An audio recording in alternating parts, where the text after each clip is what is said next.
Hello, students, viewers, and learners. Welcome to channel Maths Zone with PB. Once again, okay तो मैं previous videos में जानकारी दिया था पास्ट टेंस की दो टेंस की जो कि आपको पता है कि वो past simple past tense and past continuous tense. तो आज मैं उससे आगे past perfect tense and past perfect continuous tense complete करना चाहता हूँ। In this way we have completed our past tense.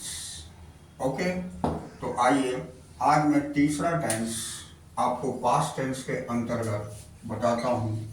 This third tense is past perfect tense. This one is the third tense of past. Okay. तो past perfect tense जैसा कि मैं पिछली classes में और पिछली वीडियोस में भी मैं बताया था कि perfect tense always comes into the number 3 and therefore we should have to use V3 form. Either it may be present perfect tense और पास्ट परफेक्ट टेंस और फ्यूचर परफेक्ट टेंस। किसी के भी परफेक्ट टेंस होंगे उसमें V3 form का use होता है। तो be careful about that perfect tense. V3 is used, always V3 is used. Okay, now I give you the example. First example is मैं अंग्रेजी पढ़ा चुका था या पढ़ाया था। मैं अंग्रेजी पढ़ा चुका था बोले या मैं अंग्रेजी पढ़ाया था, that is the same sentence. Okay, next example is तुम घर जा चुके थे, पब्लिक गए थे। These are also the same. तुम घर जा चुके थे या गए थे, ये सेम टेंसेस है। Okay, and third one is वह खाना पका चुकी थी या पकाई थी। तो ये एग्जाम्पल हो गया हमारे पास्ट परफेक्ट टेंस के। तो इसका आइडेंटिफिकेशन हम अब क्लियर करते हैं।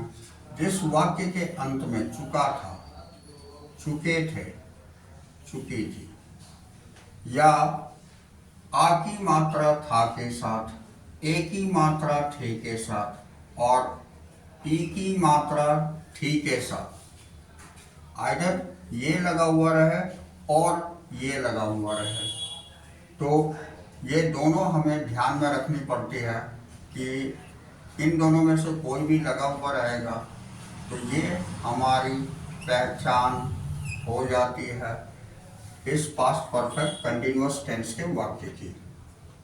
तो this is the identification of past perfect tense.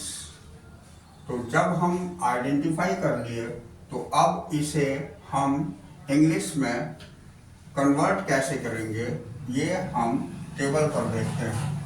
All the rule regulation I have discussed on the table. तो आइए टेबल पर हम देखते हैं। This one is the table, singular, plural. Here is the first person, I, the second person,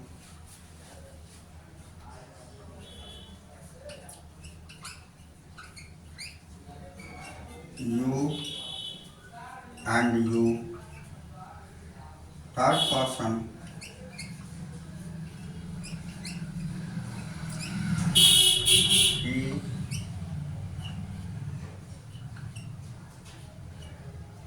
she, it, and name. And plural in plural, they. So the table is complete here. Okay? Now,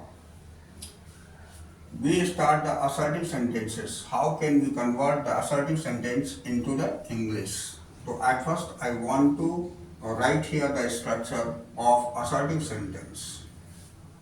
Okay? So this one is the assertive sentences.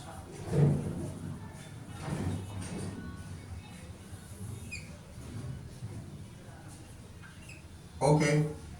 तो assertive sentences में हमारी structure हो जाती है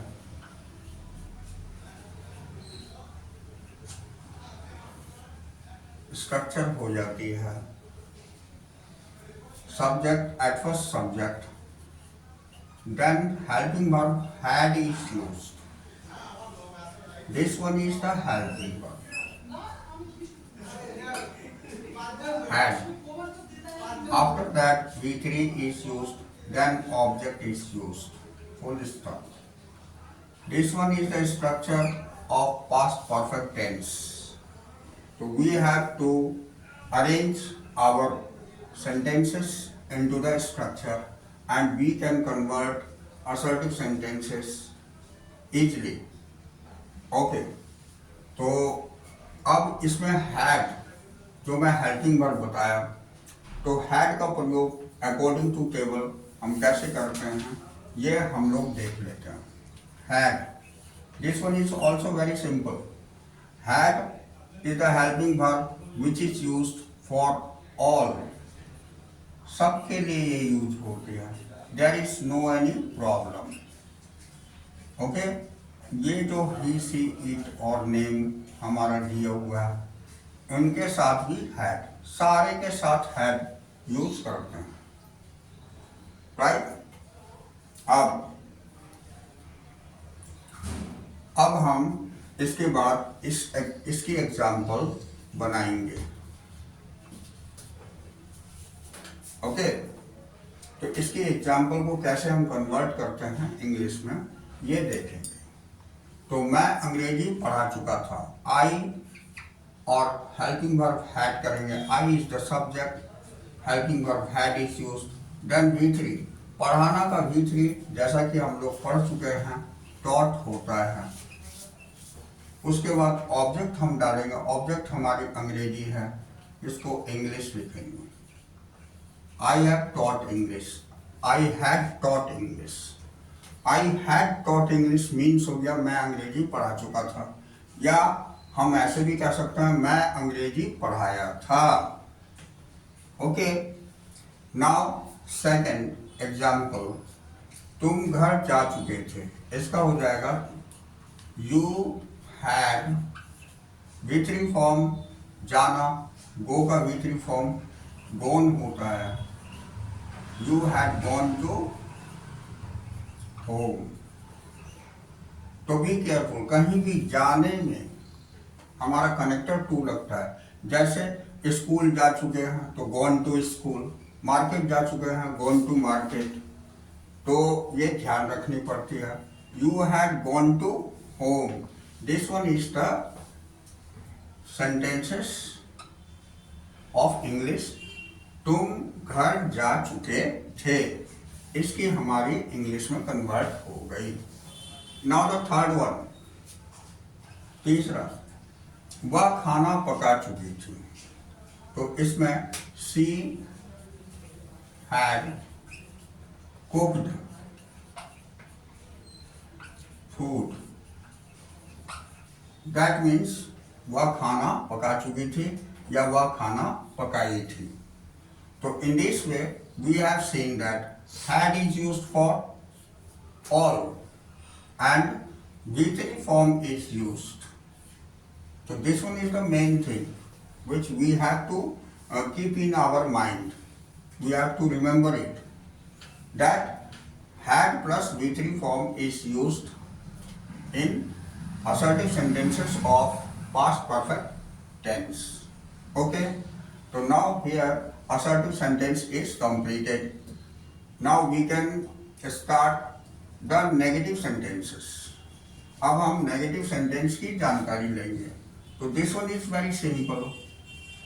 negative sentences, in a negative sentences we are seen that मैं अंग्रेजी इस place पर अगर नहीं लिखा हुआ हो, मैं अंग्रेजी नहीं पढ़ा चुका था या मैं अंग्रेजी नहीं पढ़ाया था, that is the same thing.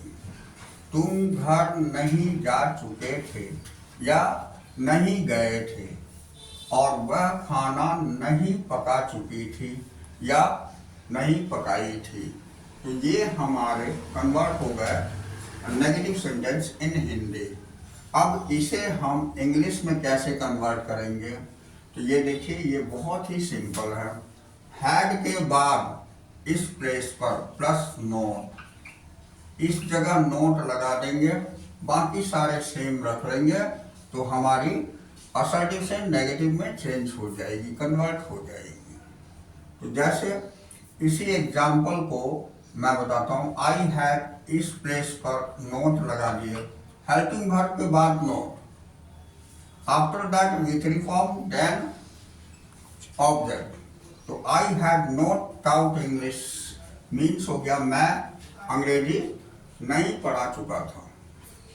तो you had not gone to home,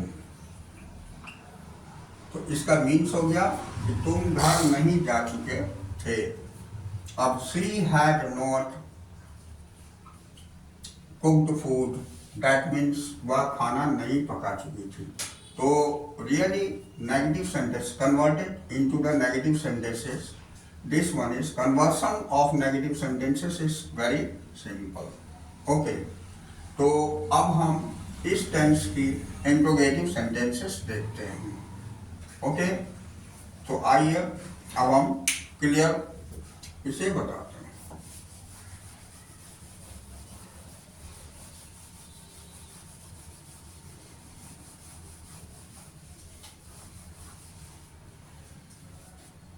अब हम लोग इंट्रोगेटिव सेंटेंस के बारे में सीखेंगे। तो इंटेरोगेटिव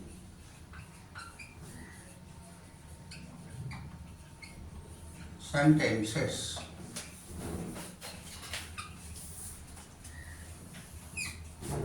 अब इंटेरोगेटिव सेंटेंस की स्ट्रक्चर मैं लिखता हूं।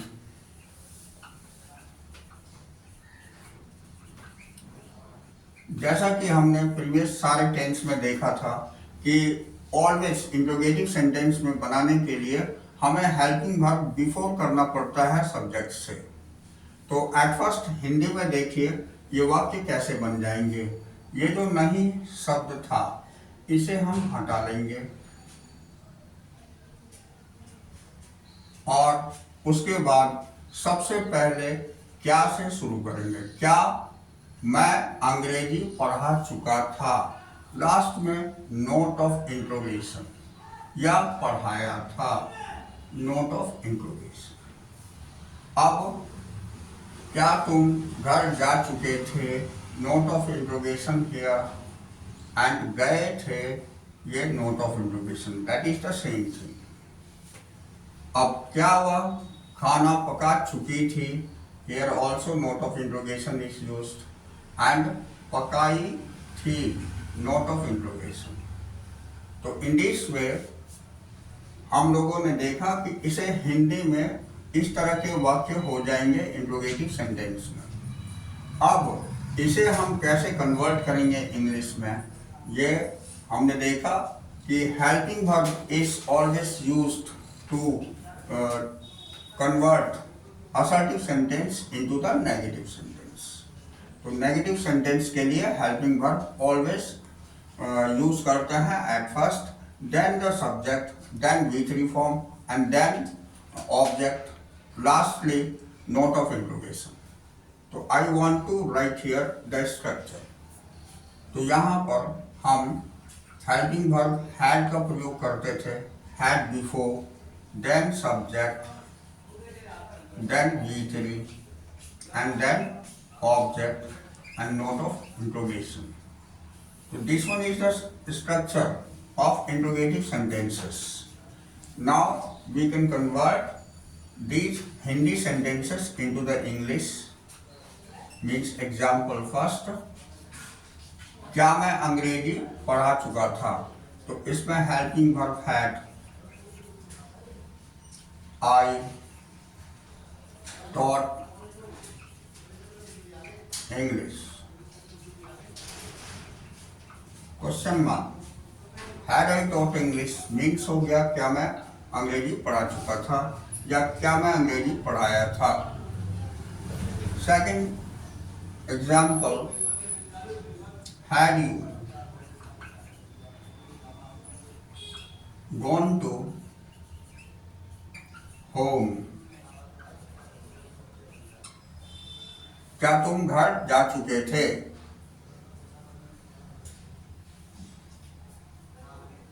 उसके बाद तीसरा है कि वह खाना, क्या वह खाना पका चुकी थी? तो इसका हो जाएगा हैड शी कुक्ड फूड? ये हो गई had she cooked food. That means क्या वह खाना पका चुकी थी या पकाई थी. ओके, तो here this tense past perfect tense is finished, but you have to practice it more. So you can write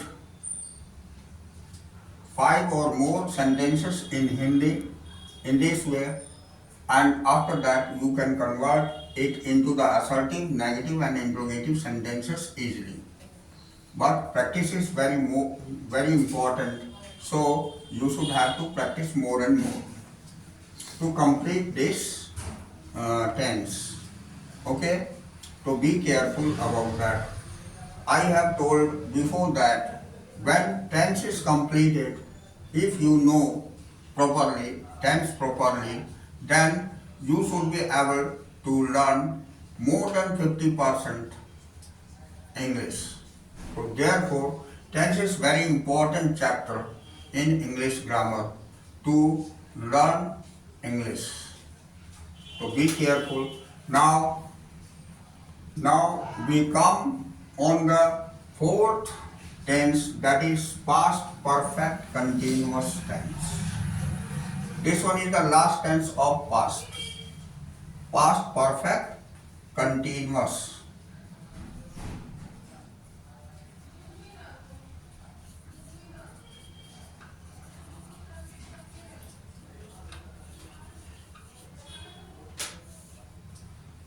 Past perfect continuous tense.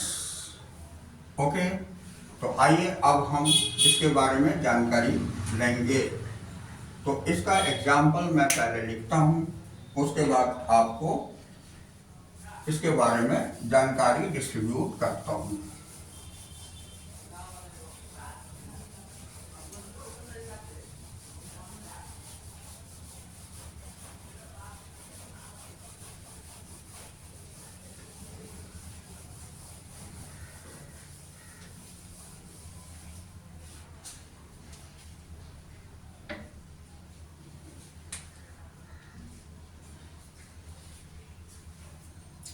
तो देखिए इसके एग्जाम्पल. फर्स्ट, मैं 2 घंटे से अंग्रेजी पढ़ा रहा था। मैं 2 घंटे से अंग्रेजी पढ़ा रहा था। ये फर्स्ट सेंटेंस हो गई पास्ट परफेक्ट कंटिन्यूअस टेंस की एग्जाम्पल। ओके, दूसरी एग्जाम्पल मैं लिखता हूं, वह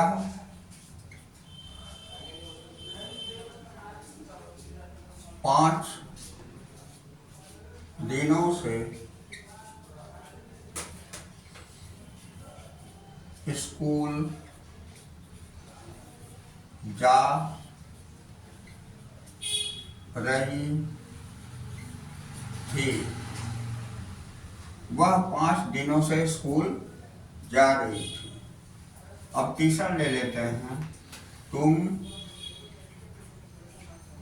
4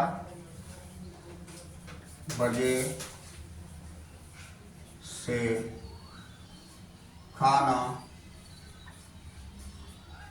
पका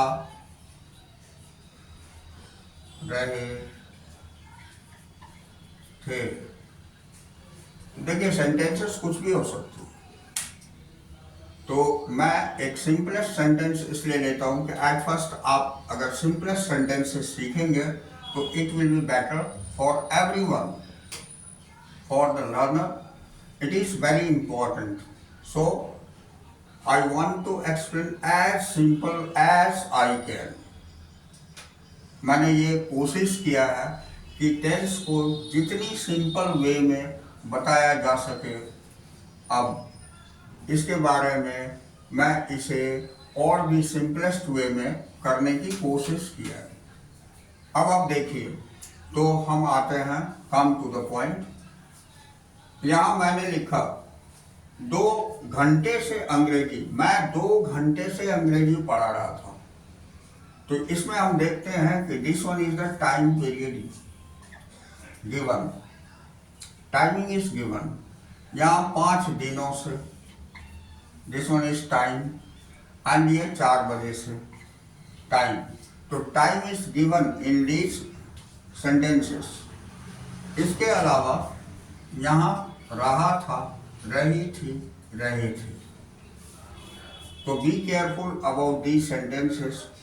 जिस किसी सेंटेंस में time is mentioned and after that ये रहा था, रही थी, रहे थे ये लिखा हुआ हो, तो these are the identification of past perfect continuous tense.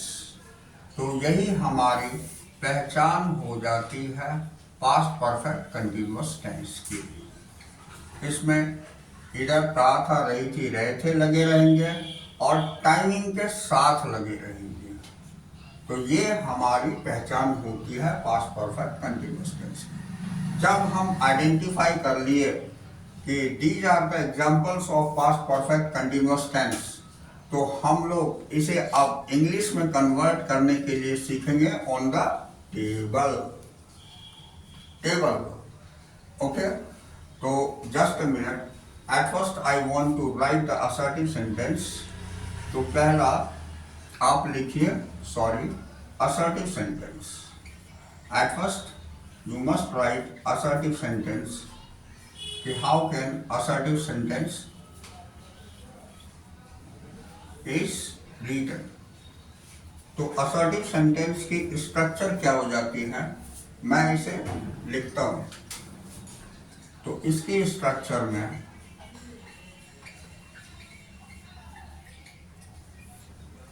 सबसे पहले subject, then helping verb had के साथ been, had been. This one is the helping verb which is used in these sentences. Had been. After that, V1 plus ing. V1 plus ing for raha, rahe, rahi. After that, object.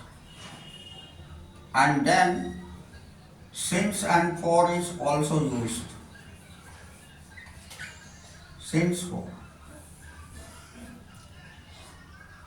And then time,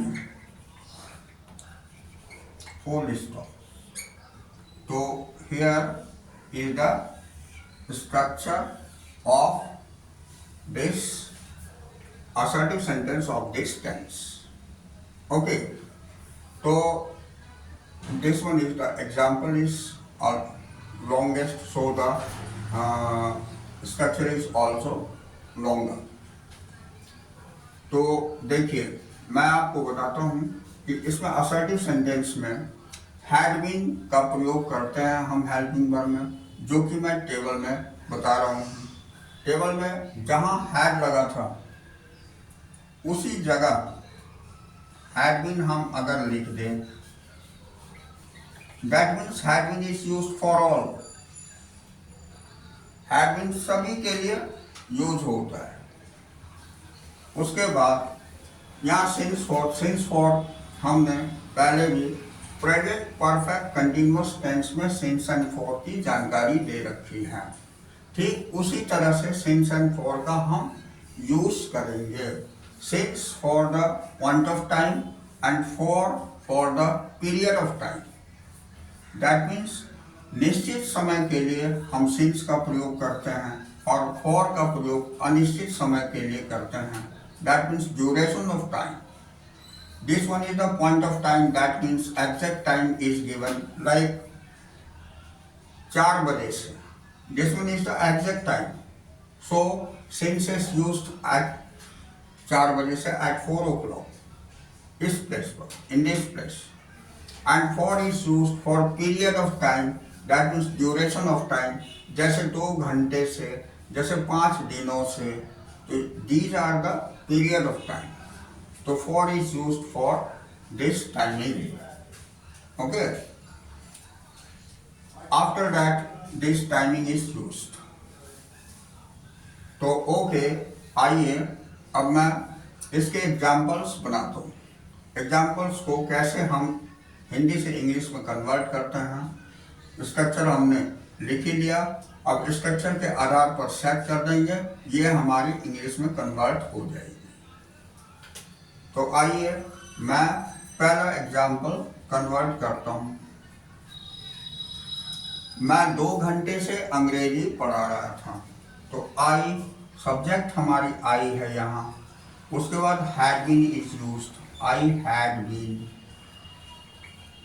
उसका पढ़ाना का teach होता है, तो teach के साथ ING लगा देंगे, टीचिंग। ऑब्जेक्ट हमारी इंग्लिश है,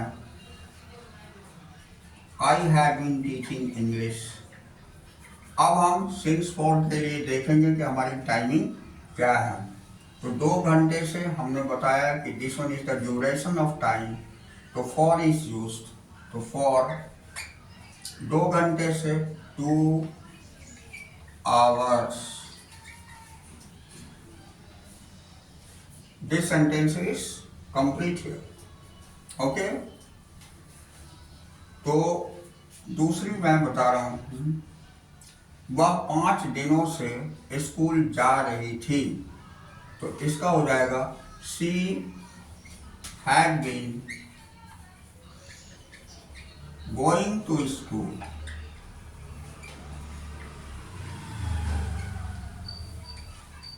For 5 days. She had been going to school for 5 days. तो ये हमारी वह 5 दिनों से स्कूल जा रही थी, ये इंग्लिश में कन्वर्ट हो गई। Now the third one is, तुम 4 बजे से खाना पका रहे थे। तो यू हैड बीन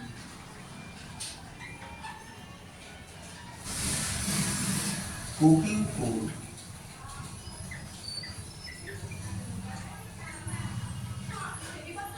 अब यहाँ 4 बजे से exact time is given. Therefore, we use here since 4 o'clock.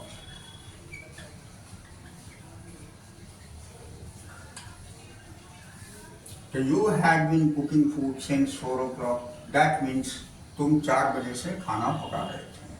So in this way, we have seen how can we convert the Hindi sentences into the English.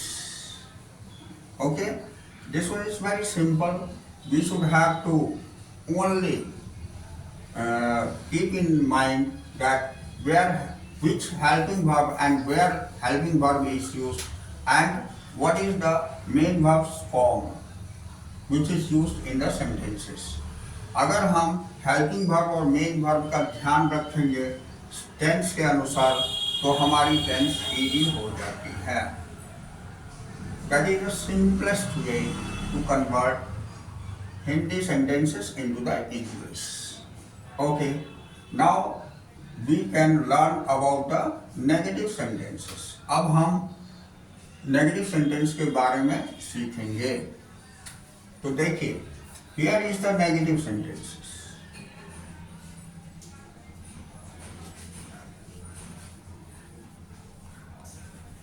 Negative sentences.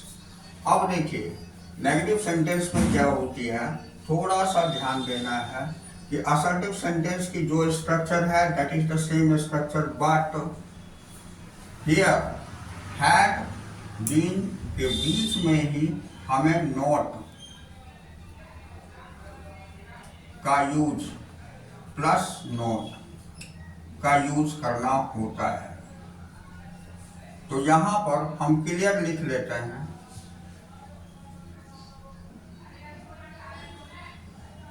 Subject plus had plus not अब plus been in this way. ये यहां से यहां तक हमारी helping verb हो गई for the negative sentence. Okay, अब इसमें थोड़ा सा मैं ध्यान दिलाता हूं. ये हैड बीन के बीच में अगर हम नोट लगा दें, I had not been teaching English for 2 hours, तो ये हमारी उसकी हिंदी क्या हो जाएगी ये थोड़ी सी मैं दिखाता हूँ. मैं 2 घंटे से अंग्रेजी इस प्लेस पर नहीं लग जाएगा, नहीं पढ़ा रहा था, तो स्कूल नहीं जा रही थी और खाना नहीं पका रहे थे. तो ये हो गया नेगेटिव सेंटेंस इन हिंदी. अब उसको हम इंग्लिश में कन्वर्सन में देख रहे हैं. तो जहां कहीं भी हैड बीन लिखे हुए हैं, हैड के बाद नोट लगा देंगे, उसके बाद बीन लिख देंगे, तो ये हमारी नेगेटिव हो जाएगी. जैसे she had not been going to school for 5 days, means हो गया वह 5 दिनों से स्कूल नहीं जा रही थी. ऐसे ही you had not been cooking food since 4 o'clock, means हो गया कि तुम 4 बजे से खाना नहीं पका रहे थे. ओके, तो ये नेगेटिव सेंटेंस यहाँ कंप्लीट होती है. Now I want to explain interrogative sentence. Okay, इसकी इंट्रोगेटिव सेंटेंस हम कैसे बनाते हैं, तो आइए इसे फ्रेश देख लेते हैं.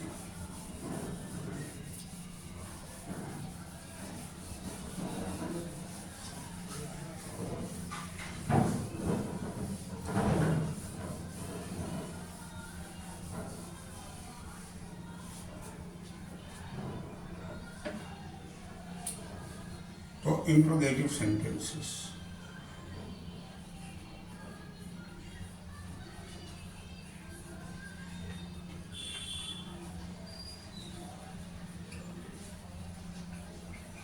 इंट्रोगेटिव सेंटेंसेस की स्ट्रक्चर हम यहां लिखते हैं.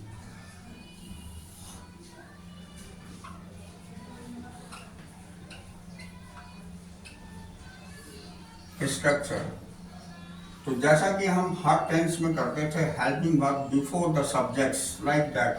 These are very simple way how can we convert the sentences assertive, negative and interrogative in all tenses. जैसा कि हम लोग पढ़ रहे हैं और देख रहे हैं, तो मैं उम्मीद करता हूँ जो कोई भी प्रेजेंट टेंस अगर प्रेजेंट टेंस में ये टेक्निक्स फॉलो कर लेंगे तो they can easily convert assertive, negative, interrogative sentences of all tenses.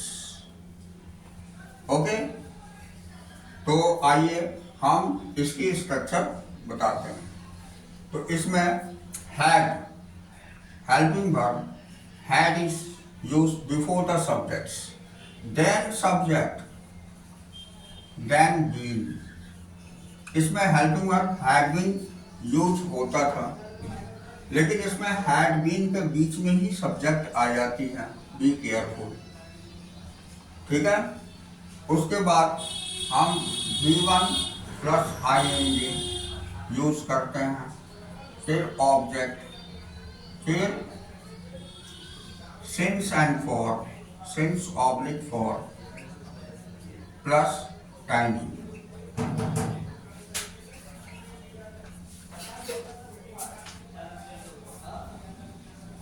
तो यहाँ had plus subject plus been और plus V1 ING plus object और plus since for plus timing. तो ये हमारी इंट्रोगेटिव सेंटेंस की स्ट्रक्चर होती थी। ओके, तो होती है। अब देखिए इसका हम सेंटेंस एग्जाम्पल कैसे बनाते हैं। तो इसका एग्जाम्पल हम बनाएंगे, इसका एग्जाम्पल हम बनाएंगे। ठीक है, ये फर्स्ट एग्जाम्पल हमारी होगी, मैं 2 घंटे से अंग्रेजी पढ़ा। इसकी हिंदी में सबसे पहले हम आपको दिखाते हैं कि इंट्रोगेटिव सेंटेंस की हिंदी हम कैसे लिखेंगे। तो इनमें सबसे पहले क्या लग जाएगा, क्या मैं 2 घंटे से अंग्रेजी पढ़ा रहा था, नोट ऑफ इंट्रोगेशन। यहाँ क्या वह 2 दिनों से स्कूल जा रही थी, नोट ऑफ इंट्रोगेशन। और क्या तुम 4 बजे से खाना पका रहे थे, या नोट ऑफ इंट्रोगेशन। तो these are the example of interrogative sentence in Hindi. अब इसके बाद हम इसको इंग्लिश में कन्वर्ट करते हैं। ठीक है, तो इंग्लिश में जो कन्वर्ट करते हैं ये हम देखेंगे। पहला हो गया कि had I been teaching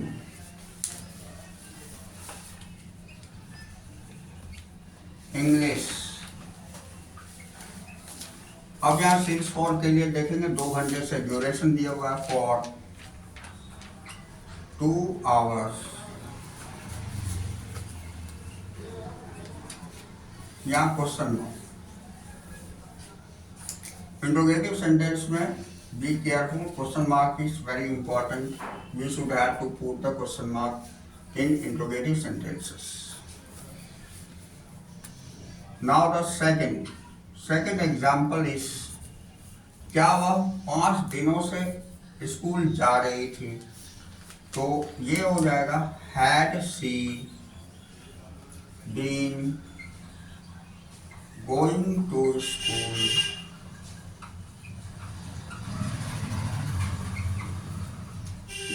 school for 5 days, question mark. ये दूसरी सेंटेंस हमारी कंप्लीट हो जाती है। तो had she been going to school for 5 days, that means क्या वह 5 दिनों से स्कूल जा रही थी। Now the third one is, क्या तुम 4 बजे से खाना पका रहे थे। Had you been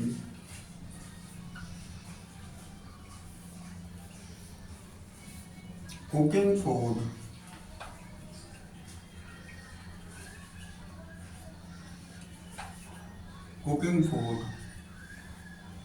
since